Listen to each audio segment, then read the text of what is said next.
Sean ജോർജിലേക്ക്. Sean, താങ്കൾ അടക്കമുള്ളവരാണ് കേരളത്തിൽ നിന്ന് പരാതി നൽകിയിരിക്കുന്നത്. ഇപ്പോൾ ഒരു അന്വേഷണം കോർപ്പറേറ്റ് മന്ത്രാലയം പ്രഖ്യാപിച്ചിരിക്കുന്നു. ഇതിൽ പരാതിക്കാരൻ്റെ പ്രതീക്ഷകൾ എന്താ?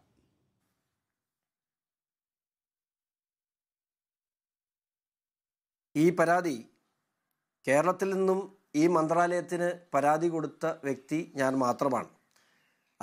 അതങ്ങനെ പറയാൻ കാരണം രാഷ്ട്രീയ പ്രേരിതമാണ് എന്ന വലിയ വാദമാണ് CPM ഇവിടെ പ്രതിരോധത്തിനായി ഉന്നയിക്കുന്നത്. ഞാൻ ഏതെങ്കിലും കേരളത്തിലെ 3 പ്രബല മുന്നണികളുടെയും ഭാഗമല്ലാത്തൊരു വ്യക്തി ആയതുകൊണ്ടാണ് ഞാനത് പറഞ്ഞത്. ഈ പെറ്റീഷൻ കൊടുത്തത്, ഈ പരാതി നൽകിയ വ്യക്തി ഞാനാണ്. എൻ്റെ രാഷ്ട്രീയം ഈ 3 മുന്നണിയുടെയും ഭാഗമല്ല.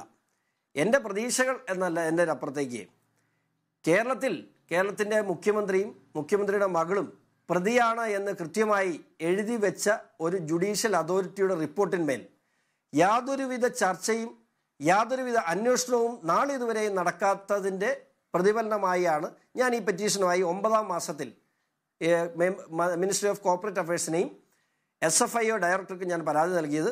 അതിനുശേഷം എനിക്ക് 10ാം മാസത്തിൽ അവർ റിപ്ലൈ തന്നു.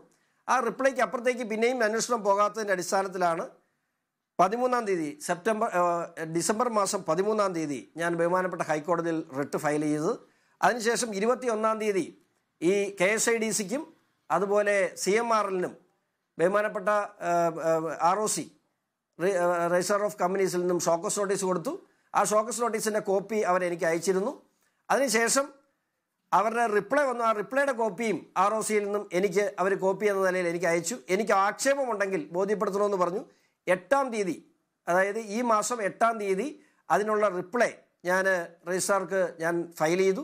അതിനുശേഷമാണ് ഇവരുടെ മറുപടി, അവർക്ക് കൊടുത്തിട്ടുള്ള ഷോക്കസ് നോട്ടീസിന് അവർ കൊടുത്തിട്ടുള്ള മറുപടി തൃപ്തികരമല്ല എന്ന ബോധ്യത്തിൻ്റെ അടിസ്ഥാനത്തിലാണ് ഇന്നത്തെ ഓർഡർ പ്രകാരം. ആ ഓർഡറിൽ കൃത്യമായി പറഞ്ഞിട്ടുണ്ട്, whereas on the basis of the complaint Exalogic കമ്പനിയുടെ സൊല്യൂഷൻസിന് വേരിയസ് വയലേഷൻസ് എന്ന് കൃത്യമായി ഈ ഓർഡറിൽ പറഞ്ഞിട്ടുണ്ട്. ആ ഓർഡറിന്റെ അടിസ്ഥാനത്തിലാണ് ഇപ്പോൾ അന്വേഷണം ആരംഭിച്ചത്.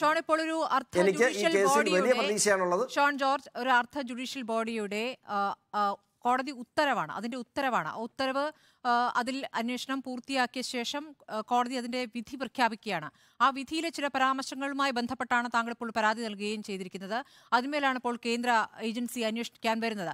ഷോൺ ഇപ്പോൾ പറഞ്ഞു, ഞാനിപ്പോൾ 3 പാർട്ടികളുടെയും ഭാഗമല്ല, മുന്നണികളുടെ ഭാഗമല്ല എന്ന്. പക്ഷെ താങ്കൾ രാഷ്ട്രീയത്തിന്റെ ഭാഗം തന്നെയാണ്.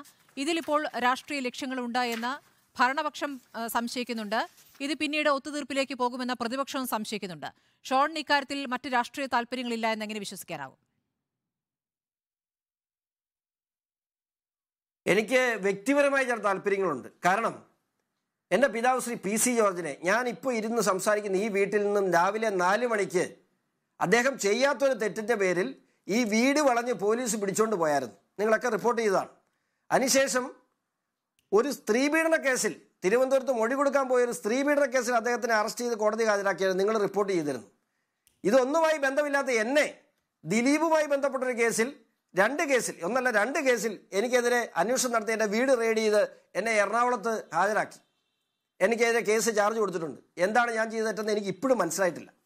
അങ്ങനെ കഴിഞ്ഞ 3-4 വർഷത്തിനിടയിൽ പിണറായി സർക്കാർ എന്നോടും എൻ്റെ കുടുംബത്തോടും ചെയ്തത് ചെറുതൊന്നുമല്ല.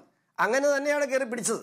പക്ഷേ ഇതിനുള്ള പ്രത്യേകത, ഞാൻ കയറി പിടിച്ചതിന് ശേഷമാണ് എനിക്ക് മനസ്സിലായത്, എനിക്കുള്ള വ്യക്തിപരമായ റിവെഞ്ചിനപ്പുറത്തേക്ക് ഈ നാടിനെ കവർന്നു തിന്നുന്നൊരു വിപത്താണ് ശ്രീ പിണറായി വിജയൻ എന്ന ബോധ്യത്തിൻ്റെ അടിസ്ഥാനത്തിൽ തന്നെയാണ് ഈ കേസുമായി മുമ്പോട്ട് പോകുന്നത്.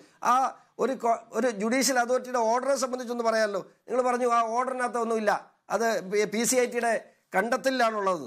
അതിനകത്ത് കൃത്യമായി പറഞ്ഞിട്ടുണ്ട്. നിങ്ങൾ ആരും അത് ശ്രദ്ധിച്ചിട്ടില്ല എന്ന് തോന്നുന്നു. The department has demonstrated the clinching evidence that the fact that applicant has made payments through banking channels to a person connected with a prominent person thereby claim. അതായത് വീണ വിജയനുമായി ബന്ധമുള്ള പ്രൊമിനന്റ് പേഴ്സൺ, അയാൾക്ക് വേണ്ടിയാണ് ഈ പേയ്മെന്റ് നടത്തിയിട്ടുള്ളതെന്ന് ഇന്ത്യൻ സെറ്റിൽമെന്റ് ബോർഡിന്റെ ഉത്തരവിലുണ്ട്, ഓർഡറിലുണ്ട്. അത് പിന്നെ ഞാൻ എന്താ കരുതേണ്ടത്? കേരളത്തിന്റെ ഒരു പൊതു ഞാൻ താങ്കളിലേക്ക് മടങ്ങിയെത്താം. Shri You are watching Reporter Evening Show.